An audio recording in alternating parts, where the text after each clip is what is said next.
and its faculty members for a dynamic learning session ahead. Thank you. Thank you so much.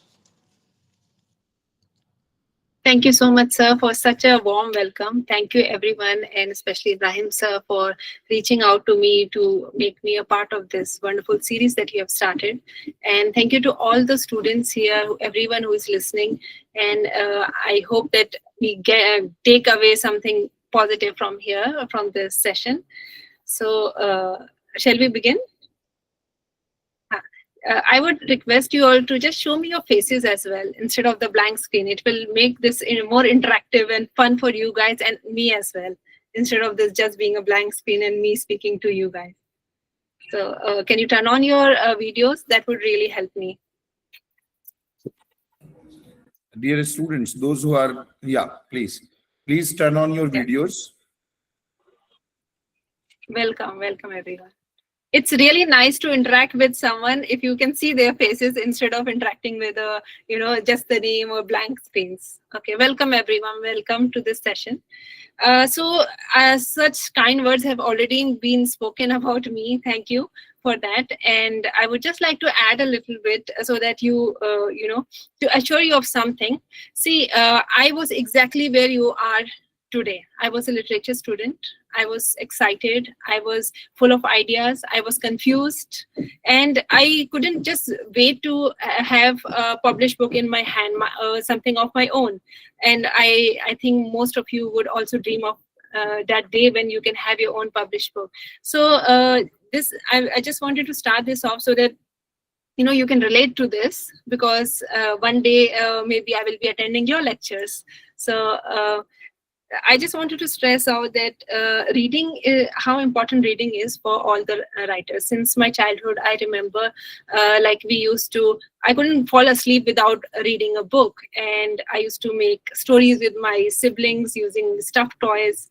Then I jotted down those in a diary. And now when I look at the diary, it just brings a smile on my face, how fearless I was, how creative I was at that time. And after that, during graduation, I tried to convert those, diary entries into a series of children adventure series. I think I wrote 3 manuscripts in that, but that is what exactly they are, unfinished manuscript. Because, that really taught me a lesson. That taught me that loving stories and, actually completing them, that's 2 different stories, 2 different aspects of writing. And after that, when I finally started taking my writing career seriously, I got into enrolled myself into master's program of creative writing from Auckland University of Technology in New Zealand. Over there, I got to write my first manuscript of my first published novel, The Price of Our Silence, under esteemed professors who themselves were authors.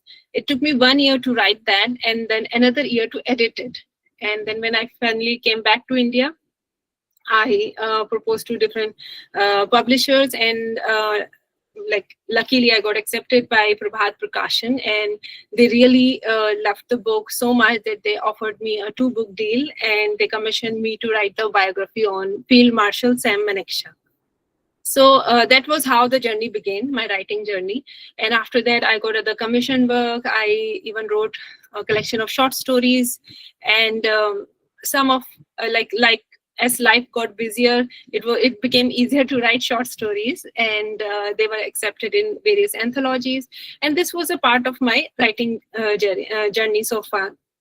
I'm sharing all this with you today because, I want to assure you, before a book becomes a book, it is all confusion. It's chaos. We writers, we are we have so many, jotted down notes, unfinished drafts. We have rough ideas sometimes that wake up in middle of the night and we have a strong idea, we just note it down. And nowadays, so we have a folder of unfinished drafts as well, Word documents.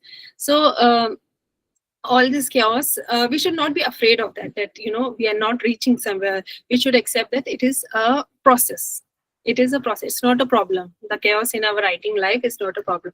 What we have to learn now is how to channelize that chaos, organize it, and reach to a point where we have our own published books. So I would like to speak on that today. if everyone can just raise the hand and show me if anyone has written something, or are you interested in writing? Like, do you guys write poems or some stories? Very good. Anish, Adiba, and Mahmood. Who else? Okay, good to know. So I'm sure one day it will get published. So let us not, just keep writing for the sake of it. Let us keep writing so that it can reach out to more readers as well, right? So today, I just want to share with you that as writers, we have lots of ideas, right? All of you must have so many ideas. The more books you read, the more ideas you get, right? So all these ideas, all these things that we observe from our daily life, most of my stories are based on the realistic aspects that I see all around me. Whether you can, especially in my collection of short stories, Women Around Us, you can find a reflection of, let's say, a maid who comes to work in your house. You can find a reflection of even your favorite dentist, your teacher, or your grandmother, your aunt. All the characters are very relatable. That's one thing about writing. Like for us writers, we have to be observant of, and everything that we observe, it gets reflected in our writing in some way or the other. That's what makes it more relatable, and people would love to read something they can relate to, right? And so remember, the first task of a writer is to observe. Okay, we have to practice our observation skills. I will just give you one thing that I do, a tip kind of thing. I like to go to the airports an hour early, or maybe even to stations, or wherever you want to go, an hour early, just to sit and observe people. It's such a nice exercise for me, because when I just go there and I spot one character, okay, one person, and then I begin building their backstory in my head. Backstory in the sense, let's say, if I see a man who is pacing around in the airport with a phone on his in his ear, and he's frustrated. So I start thinking that, why is this man frustrated? Maybe he missed his flight. Maybe he was going to an important meeting where he would have been projecting, maybe presenting idea for a new project or something that would lead to his promotion. And maybe that idea must have consumed him so much that he took months away from his personal life, and his family and children were neglected. Maybe he's on the brink of divorce or something. I start building the backstory, and that is a very good exercise for me, because later on I do this with my own characters in the stories, and sometimes I notice some very quirky thing about someone. Let's say someone who is nervous, so he just scratches his nose like this, all the time. So I can use that part of a character that I have observed in my stories, and these things really bring out the characters later on when you tell the stories. So this is a part of this, that do observe, jot down what you think is more interesting, and how do you develop your observational skills by these little exercises that you do. And as far as characters go, we have to think that all characters are multidimensional. There is no flat characters. Just like how in real life, no one is perfect. Everyone has flaws, right? So even you love your father dearly despite his let's say short temper. So that is his flaw. And that is how you make characters more realistic. You have to give them flaws. You have to give them, make them realistic to you. Generally, people, for their first novel especially, they base their main protagonists on themselves somehow. And see, if everyone thinks that we are the best versions of ourselves, and that is why they are unable to give them flaws. So we should be very mindful of that, and we should remember even the protagonist should have something lacking in them that would make that would make them more relatable to you. So once you have developed this practice of jotting down things of situation, remember how see how people react, how people walk, how people, their posture, study their, how they talk, maybe their mannerism. And okay, let's just say how if you can type over here, what would you say would you observe about a man who is nervous? if you guys can just type to make this more interactive. So what will you observe about a person who is nervous? I cannot see the comments here. You guys can just write in the comments. Body language, yes. What kind of body language? That's what I'm saying. Yeah, shaking his legs. Very good. Ankesh, sorry. What more? Hand expression. Hand, yeah, maybe they are doing like this, clutching their hand like this if they're nervous about something. Yes, definitely. Sort of, right? Stuttering. What else? Biting nails. That's a very common one. Yeah, sweating, fumbling. What else? Maybe they don't make direct eye contact when they are nervous. They just avoid looking at you guys. So all these, very good. Kanak, Saurav, and Mahendra, and Hanid, all of you, very good, Jasmine. Yes, these are some of the characteristics that you can observe about a person who is nervous. So this is how you have to practice yourself. Okay, what about if someone is really angry? What do you observe about them? Let's quickly do this one more and then we'll move on. So if someone is really angry, so speed up speech, yes. They start talking rapidly in a higher tone as well. What else? Breathing heavily. Yeah, true. What else? Come on, if someone is very angry, this is a very easy one. All of us see angry people around us nowadays. Talking rudely to even, yes. Tension on foreheads, yes, like this. Clenched fist, very good. Raise eyebrows. Yeah. Facial expression changes. What else? Very good, all of you. It's a perfect move from here. Tone and facial expression, yes. So all these things, when you are developing your character, you have to keep all these in mind. Thank you so much, Asta, Shaista, and Mahmood, Ankesh, and everyone who has replied. Thank you. It shows that you guys are listening as well. Yeah. So these are the characteristics of an angry person, right? So when you're showing such characters in your scene, you have to remember it should not be, you cannot just write that the character was angry, right? No one likes to read that, right? You can show them like as the anger is building up, the fist, they're, making a fist and they're controlling clenched teeth. How they're in anger, how do you clench your teeth? Maybe, a red cheek flushed out. That is how you. So all these things, if you make it more visual for the reader, that will make a more compelling character. Understood? That will create that vision in their mind when they're reading your story. They can actually picture that character. And that is where you succeed as a writer. Small tips, small things that you have to keep in mind. So now, like I said, observe things, observe people, create backstories for your characters, observe their posture and everything. Keep jotting it down, until you get an idea that doesn't let you sleep. It is bugging you so much. You really can't help yourself. You have to write this. It's such a wonderful idea. You think that it will make a really good story. This is a story that speaks to you, that you want to say.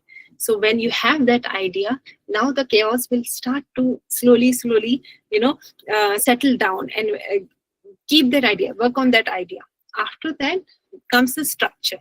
Now you have an idea, you have this rough characters in your head. Now ask about that idea. Okay, who is this story about?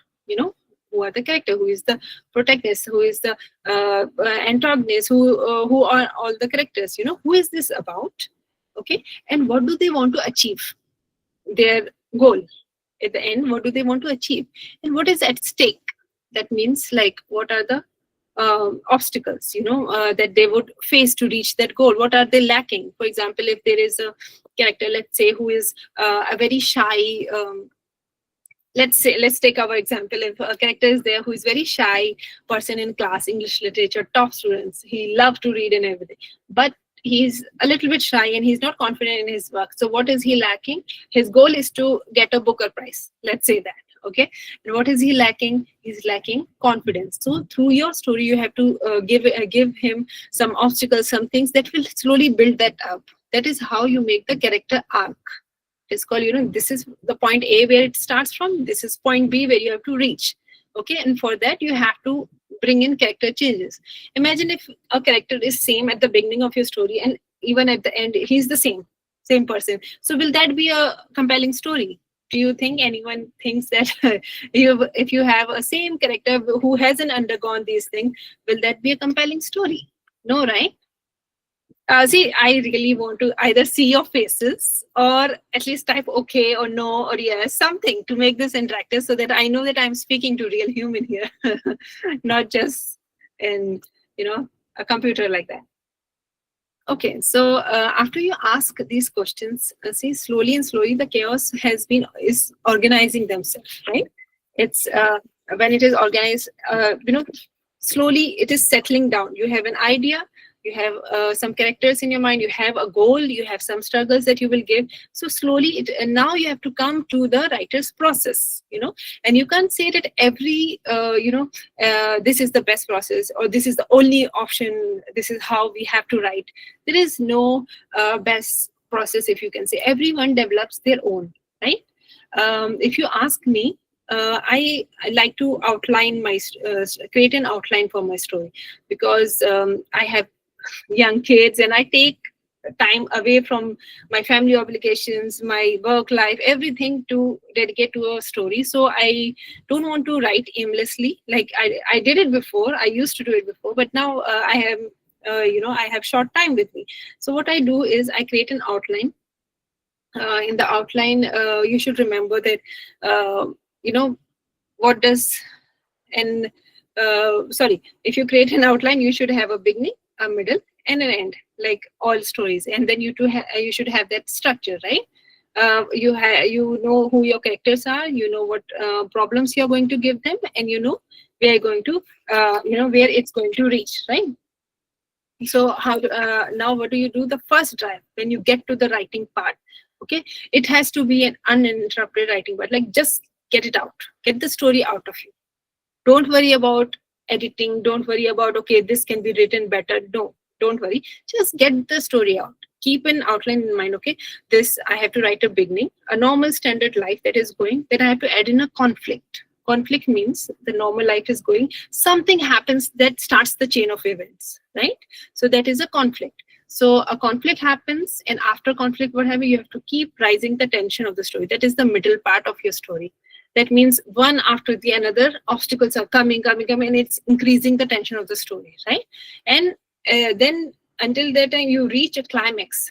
Climax is the darkest part of your story, and your protagonist, it seems that he will lose everything now, because it is that the scariest, the toughest part that he has to, the biggest challenge that he has to face at that time. That is the climax. And once you reach that, then comes the resolution. Whichever way you want the story to go, that comes there. So now when you have a basic structure ready, with a beginning, with a middle, with an end, now at least that is out there. That is the first draft. Okay, so remember, instead of worrying about going back and writing and rewriting, don't do that, because it obstructs this first draft. First draft is, in a very crude language, they say that it's like a vomiting out of the ideas in your mind. You don't stop it, you just let it go, right? So, and to achieve this first draft, you also need to set some discipline, some boundaries for yourself. Okay, I know you all are students with a lot of studies that you have lined up, some future plans, and also, of course, your life with your friends and family that you have to do. But you have to be very dedicated and take out time for writing.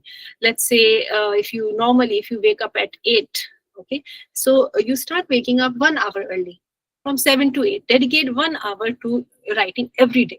You have to set yourself deadline. Okay, I will write 1 page of my story every day. Okay, don't move from your desk until you finish that and get it out. Sometimes it's difficult. Sometimes you can write just 1 line, and sometimes the story is coming to you so much that you are just continuing writing. You don't see the time, right? But if you push yourself that there is not going to be a day where you are not writing, then you will be able to achieve this. This discipline is very important. And writers need to be pushed for that, because there are days when we are gloomy, we don't feel like writing. It's one day. There are days where we are too excited, too happy, looking forward to it. Then we don't feel like writing. So we have to overcome all that and set these targets for ourselves. And when we do that, we will finally have our first draft in front of us, and that's a huge achievement in itself, to have that in front of you. There's an entire story, a book, a manuscript that you have. That's the first one. Once that's done, now we are coming to the editing part of the story. Editing part is a challenge in itself because it requires a lot of patience. And because it requires a lot of rewriting, it requires us to look at our story again and again with a fresher perspective. Let's say we have this first draft. Now we have to flesh in the story. Skeleton is ready. You have to flesh in the story. Okay. And how do you do that? First, let's say you have to fix all the plot holes. If there is, for example, you have solved some mystery or something, using a knife, but how did they find out that knife? It cannot be a surprise. Things cannot happen accidentally, because it just drives the joy out of reading. If something, a surprise thing comes in and it solves all the problem. Right? So it has to be something that is linked from the beginning. Little bit of hinting is there, and then it comes as a resolution. So what I'm saying, first fix the plot holes. If there is something that's not going in the linear line, then maybe, flesh out the characters, give them backstories, make them more compelling, give them a flaw, give them something peculiar that, okay, this, for example, how in the movies nowadays you see that, Salman Khan has a particular step or something, or something he does with his, something particular that makes him stand out. So that character, it makes him memorable. Like Harry Potter has the scar on his head, right? And there is a backstory behind that scar, but it is there throughout. So it's a very unique quality of that character in itself. So go back, flesh out the characters. Once that's done, check your settings. You know what settings are, right? Where the story is based, the place, the time, the environment, right? The period, all that. So go check out those settings, write nice poetic or descriptions of places, but don't overdo it, right? Use all your 5 senses to write the settings. How do you use that 5 senses? What do you see in a place? What do you feel in a place when you go? It's an eerie feeling, it's night and it's cold, it's damp.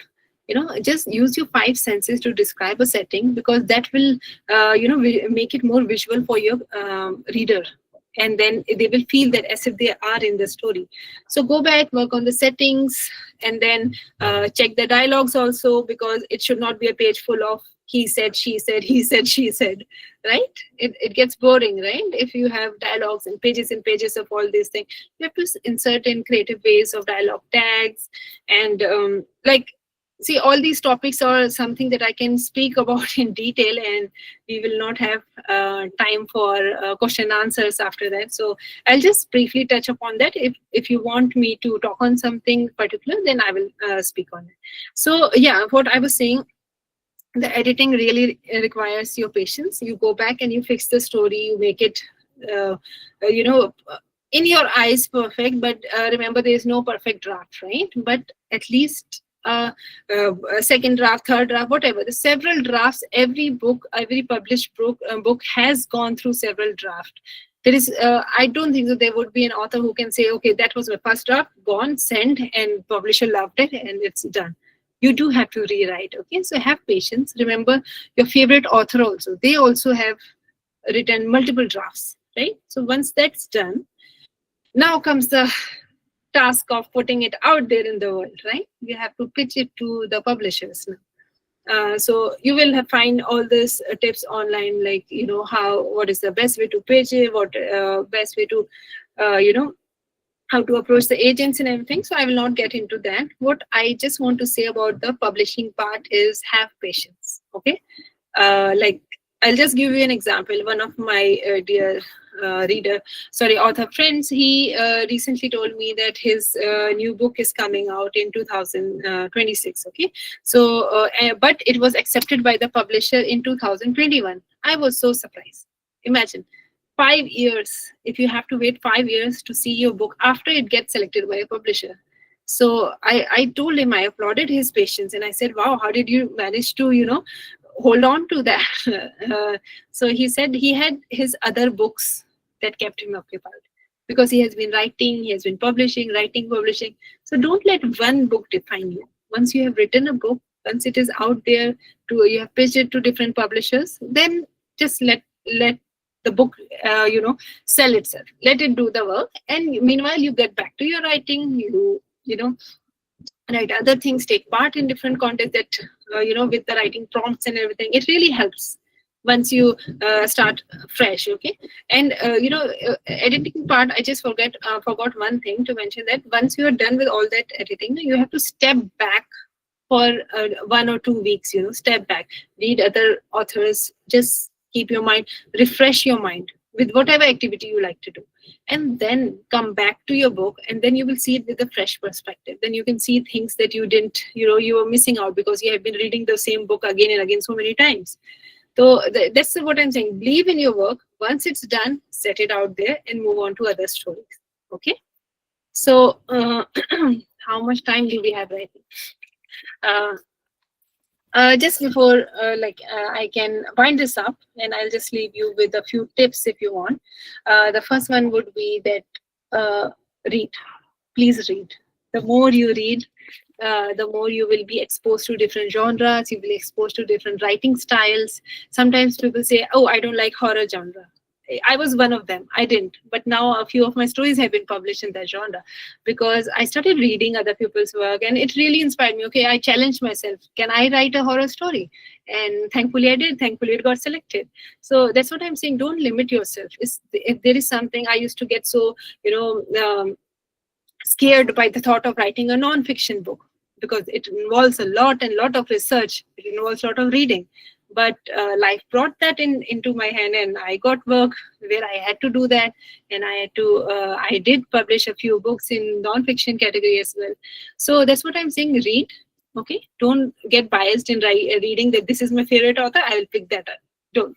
Any book that compels you, when you pick it up, something about that book, it draws you in, that no, I want to, I just have to read this book. Go ahead, read it. Sometimes they're how you go to watch movies, right? Sometimes it's just a one-time book, a one-time movie, right? The same thing over here. It's okay if it is one-time read, that's it. But it has opened your mind. Everything will leave you with something beneficial. Remember that. Okay. Next, I would say, like I said before, develop your observational skills. Do whatever it takes. Okay, start jotting down what you observe. Start maintaining a diary. That would really help. With your ideas. Do all these writing prompts that you can. Where they give. Okay, imagine this is a character. This is what is happening. Write the story. Go ahead, write it. There's so many submissions online nowadays. Sorry, who knows that where your story can get selected and you can be a publisher even earlier than you have imagined, right? So take chances, do that. Then I would like to say the characters. Please pay importance to your characters. I know there are some stories which are action oriented, some stories which have a different element to it. But no story can work if they don't have compelling characters. Okay, work on that. And there are so many things available online nowadays, and then you have all the AI tools also that help you discuss your characters with you. So you can always use technology for a betterment of your work, but don't lose your writing style. That is the last thing I would like to say. Develop your own writing style. That is the choice of words that you have to tell the story as honestly as you can, the story that has been inside you, right? So that would become your writing style. It doesn't need to be full Shashi Tharoor type vocabulary or something like that. It can be anything. I write, people say that it is very simplistic writing, but I think that has reached to more readers, and that has enabled me to share my story, the one that I want to share, right, about different topics. And yeah, that's all. I'm open to questions, and yeah, let's take it from here. Anything that you guys would want to ask? You can, sir. How do we go ahead from this? Do you guys want to ask in the chat box? Ma'am, I'll say. Yeah. If anyone has the question, they can ask to ma'am by raising their hands. First, I'll start with me only. Sure. If someone wants to write the story, and if he or she sees the character, like first to observe all characters are not multidimensional. Now, what will be the heading to write the story? Means how to think about the heading of the storyline headline. Headline is the last thing I think about. I will say about me. Like I said, there are a lot of processes. See, once you are writing the story, there's so many things involved. So sometimes a catchphrase comes out of the all the story writing, something that stands out. Like I recently wrote a story. It was a story about different aspect, but there was a purple giraffe in it. It wasn't the huge aspect of the story, but it was there. So I gave it that heading, and it raised curiosity. A purple giraffe, So you don't think about, okay, I will name the story first, and then I will start writing. But if it puts you at ease, you can start with that, but don't think that this would be the final name, because it will come to you once you read the stories. And think the title will stand out to you. See, I have The Price of Our Silence. That's my first novel. So it is, the main thing is that if the protagonist would have broken her silence, things would have been resolved much, quickly and easily, and she wouldn't have faced so many problems. So that is why the whole story is, what she faces is the price of keeping that silence. So that is why it came up.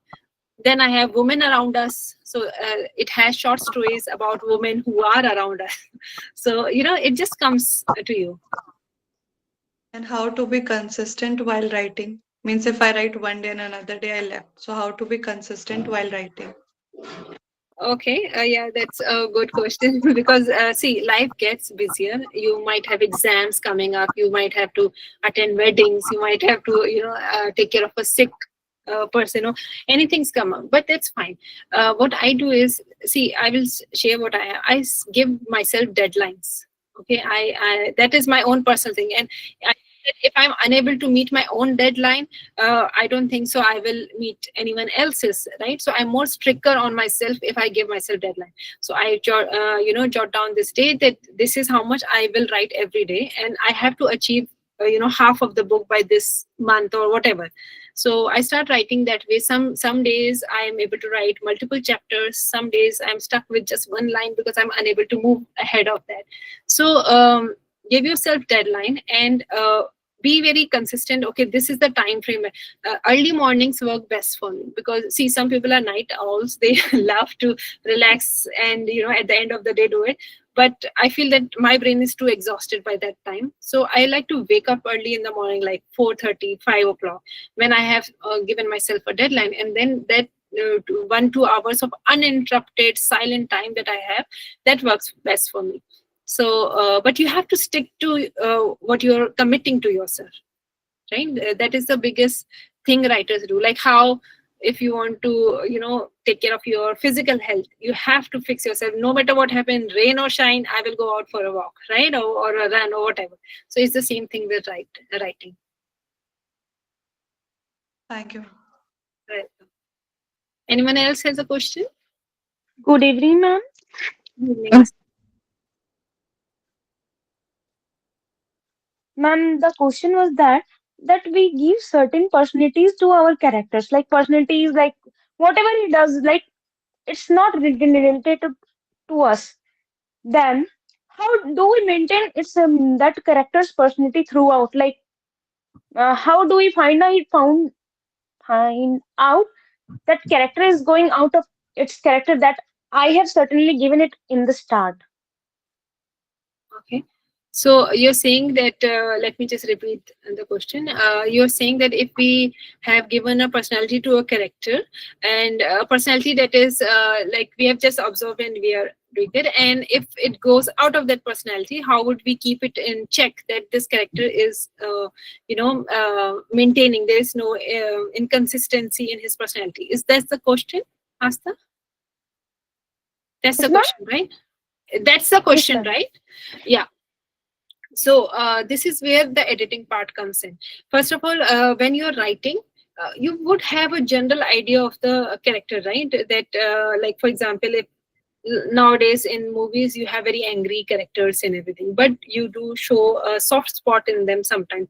But even in that soft emotional scene, you do see a reflection of that anger, because they have to maintain that that personality trait in them, right?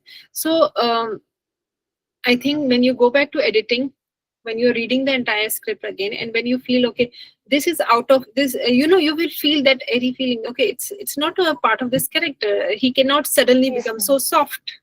Okay, so when you're reading and rereading your work, I think that will stand out. And then you have to, you don't have to change the entire scene, but you have to give one element of that personality back in, even in that scene, even if it is a soft scene.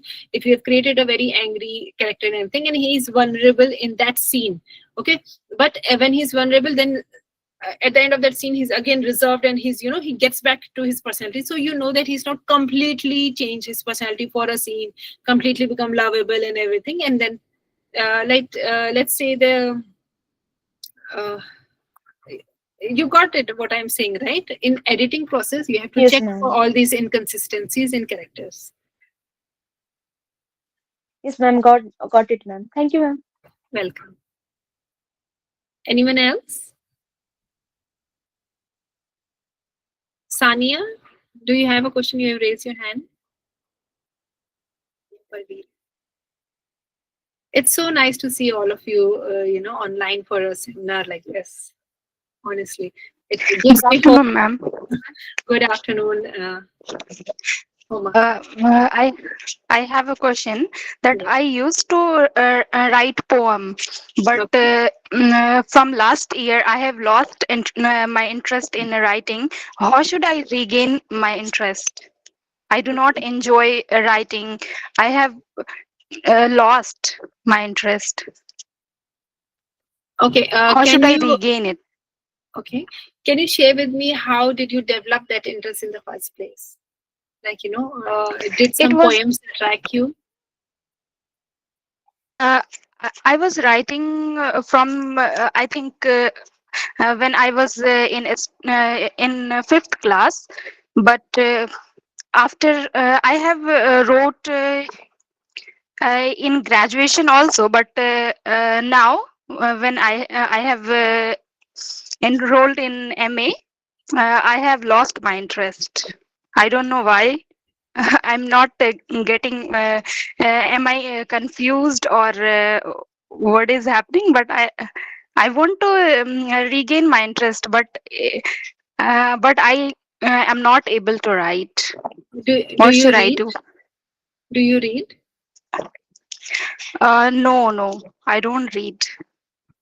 See, I only most people. study syllabus. On Okay, and in your free time, you do watch some series or movies that come on Netflix or Prime, something like that. yes, l- yes, little bit. So you see where the answer is leading to. It's leading to this thing. See, as writers, we do have to be good readers, because unless we read, unless we invest our time in reading different books, the inspiration doesn't come up. And nowadays, in a world of digital screen time all the time, of course, it's easier. It's easier to watch a movie rather than read the book, right? Because it applies to just it's mindless watching also, right? So all of us are falling into this trap, all of us. It's easier when you go back, let's say at the end of the day, you, instead of picking up a book and falling, reading it and to fall asleep, your mind gets diverted. There's so many distractions out there. Just pick up the mobile and you just see. So that is what we have to do. Start reading again. Yeah, and it once you start reading, you will find an author who inspires you. You will find a poet whose poetry you like, and because you have been writing from so long, I'm sure it's there inside you.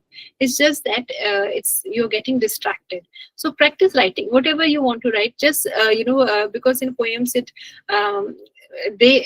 it's in together, it's in different craft, but again you need the same honing, you need the same practice, right? So every day you think, okay, today I will write, let's say, what inspires you. Okay, there is a flower in the garden, I will write about that. Whatever you're writing, even it is 4 lines, even it is just 2 lines, even it is a shairi or whatever you want to write about that thing, pick one aspect every day and challenge yourself. This is my 30-day challenge of poetry writing, right?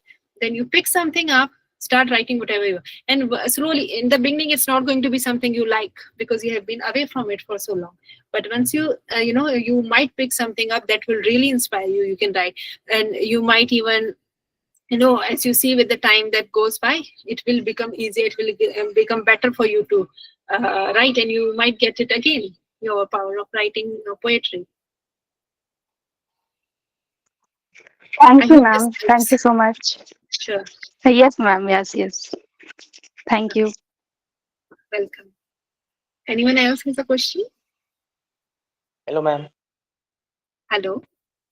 I have the question Unmute. Yeah. that I'm struggling with now. Well, I like writing stories, and I like reading it too. But the problem I faced, well, I have the clear idea of the story I'm gonna develop. I have the beginning, the middle, and the end, more or less clear idea. But I'm struggling with, how do I develop the conflict? How do I go from beginning to middle? How do I proceed from there? Like, how can I add scene, develop a scene, and then really raise the conflict of the story? That's what Okay. I'm struggling with right now. So you have a middle, you have the obstacles, you have the beginning, and you have a rough idea of where it's going to end, but you don't know the Yes, starting point, the point that starts it all, right? yes, ma'am. And how to raise the conflict throughout the story? Okay. Would you mind sharing a little bit of the story, or that's completely fine if you don't want to, but it would help me give a better example. That's why I'm saying.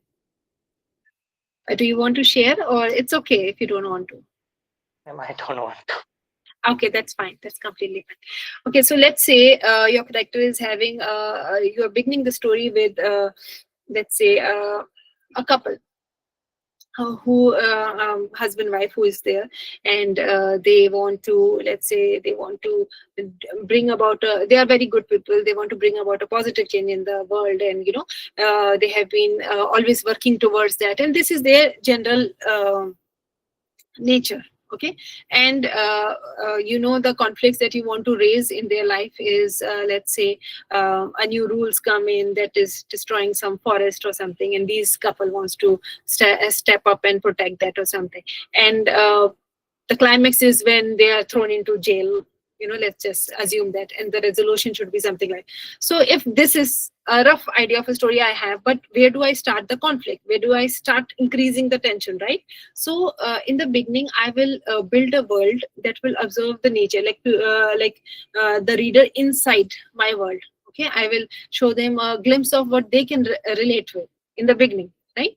I will establish the world with a setting, proper setting, and the characters, and people will start, okay, this is a nice character, what's going to happen to him? People will start relating to that character. That is the beginning I will set. And then I have to create something, a phone call, let's say, that lets them know that a tree has fallen down from there. Something that has to break the monotony of the entire setting that you have done very softly. And always remember, it will work best if it is in the first chapter itself, the ending of first chapter. That's why people would like to change, turn the page, read more. Okay, this was such a nice thing going on, what happened? So that one thing, you need to have an inciting incident. It's called an inciting incident, something that triggers the middle part, okay, that starts the conflict journey of your character. And so think of that, whatever your story is, since I don't have an idea of what it is, think of an inciting incident, something that will trigger that, and when that will make the reader sit up and take notice. Okay, something is wrong with this ordinary nice world that he has created, something is happening, or what does it mean? Create some suspense, something in that inciting incident. And from there, start giving whatever goal it is. Think of all the possible obstacles you can give to that character. Always remember, the more obstacles the character overcome, the more compelling the story, because the more tension there is in the story, the more people will, readers will, sit up and read more. Okay, they will keep turning pages. Okay, I need to, oh my god, now this happened, how will he escape this? Then they have to turn, someone has betrayed him, I cannot believe this character has betrayed him. So you have to keep rising the tension. So depending on your story, you have to check whether you can do a character flip of one of the friends, or whether you can add some more government uh, um, obstacles, or whatever the story is based on that. I cannot actually give an example without knowing at least a little bit about the story. So but you got my point, right? Inciting incident will break the monotony of the beginning, and try to keep it at the beginning of the chapter, and also give the darkest and the most difficult problem that the character can have in that journey, in that to achieve that goal. Think of that. Like, for example, if a character wants to become the president of India, or prime minister of India, so think of it that what is the biggest challenge they will face. They will not get support. They will a lot of things can come up, and then structure that challenges. Okay, this is the small one first, then bigger, then bigger, then it gets bigger and bigger, right? So try to structure it that way, and then you can raise the tension in your middle part. Got it? Yes, ma'am. Thank you. Anyone else has a question?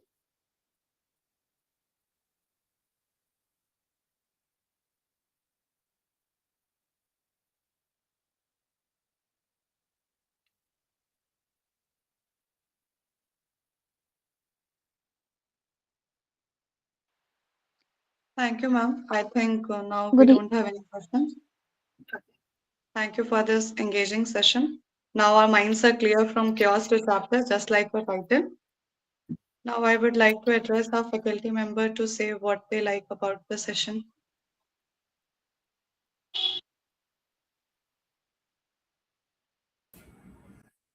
Thank you so much, Hanadi Falki ma'am. It has been a wonderful session. Yaya sir has gone for a meeting, so I was here. I heard everything.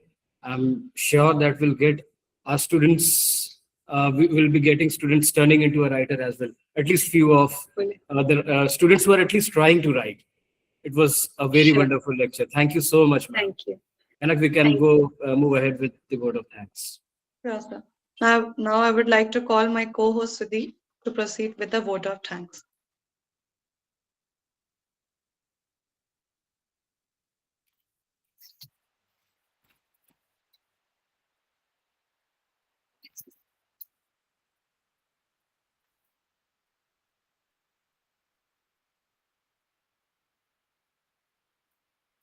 Okay. Is Sudeep here?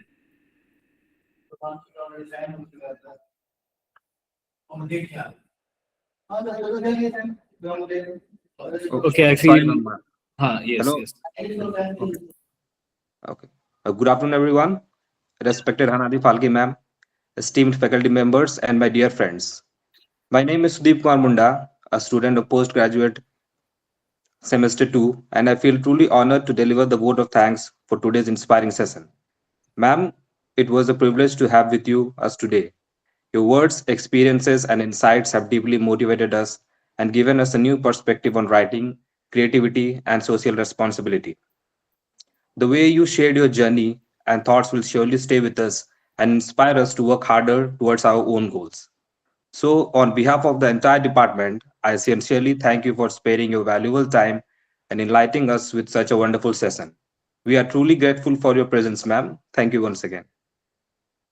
Thank you so much, Sudeep. And I would just like to say all the best to everyone for your writing journey ahead.